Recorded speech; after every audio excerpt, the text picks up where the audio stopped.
If it looks like I'm a horrible sweaty mess right now, it's because I am. Hi everyone, it's Tash and welcome to another Wednesday recipe video. And today we're going to be making shuang pinai, double skin milk pudding. And we're making it during another heat wave. Good thing this is a cold dessert. And I say double in inverted commas because technically we're only going to make it with one skin. Double milk skin pudding is a very traditional Chinese dessert that was originally made by boiling milk, pouring it into 2 containers, letting it cool down so it forms a skin. Then you poke a hole in the skin and then you pour it out very carefully so you still have the skin that forms at the bottom of the cup or bowl. And then you mix the milk that you've just poured out with some egg whites and sugar, and then you carefully pour it back under the skin, and then you cook it and you cool it again, and that forms a second skin. Yeah, most people don't do that anymore. We still call it double milk skin, shuang pinai, but nowadays it's more like yi pinai, one skin milk pudding. I'm sure some very traditional cafes still make it that way, and some people still make it at home, but most of the time when you see a recipe for this, it's going to be the single skin method. And traditionally you only need 3 ingredients: milk, egg whites and sugar. I'm going to add a 4th ingredient, and that's going to be whole milk powder, full fat milk powder. So with all that said, let's go to the kitchen and see how it's done.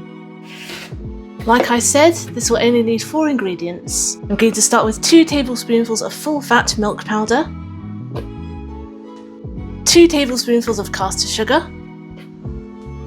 and I'm going to gradually whisk in 450 milliliters of whole full fat milk.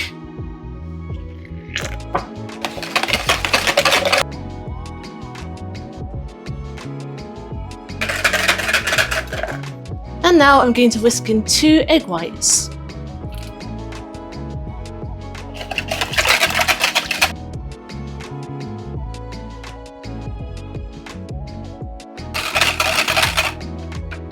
And that's literally it. I just have 2 small heat-proof bowls here, and I'm going to evenly divide it between the 2 bowls through a sieve so we're catching any bubbles and any like bits and bobs that are left in there.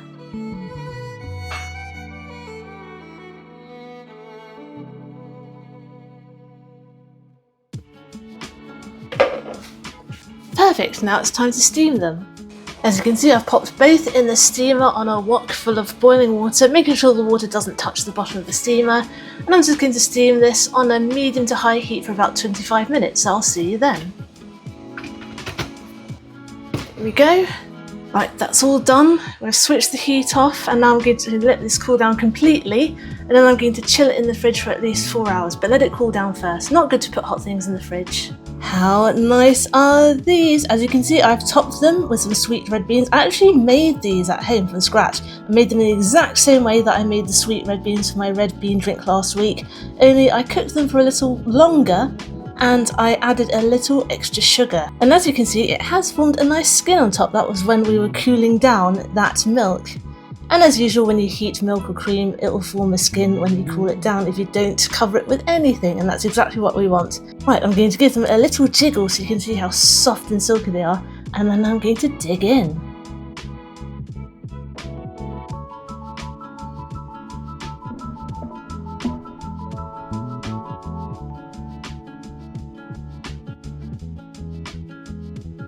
So jiggly. Cheers! That's so smooth and surprisingly light as well. Really fragrantly milky without the heaviness of cream. Beautiful. It goes so well with the sweet red beans too. If you're using egg whites from particularly large eggs, yours might set a little bit firmer. I use quite small eggs for this one, still set fine, just very jigglily. When you're steaming this, by the way, make sure that you start the timer after it starts to actually simmer and boil. Otherwise you won't cook it for long enough. I've done this by accident before. I've put it in, I set the timer, and then it comes up to a boil and it hasn't actually had time to heat up. And when the time's up and you take the steam lid off, just give it a little jiggle. If it literally looks like water, give it another 10 minutes. Because the egg whites and the milk I was using at the time were almost room temperature, it didn't take a long time to heat up, but if you're using them straight from the fridge, you might need that extra time because you're literally going in cold. So there you go, extra milky double skin milk pudding. Thanks for watching. I hope you enjoyed today's recipe video, and I hope you'll join me next Wednesday for my next one. Get the full written recipe on my blog tashcakes.com, follow me on Instagram, I'm tashcakes.taste, and find me on TikTok too, I'm tashcakes there too, but my handle is food in slow motion. Subscribe and hit the notification bell if you'd like to see more. Give this video a like if you liked it to help other people find it.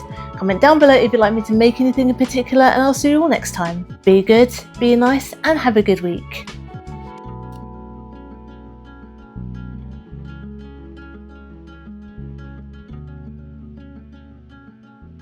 Goodness me, my hair's getting bigger and bigger in the humidity.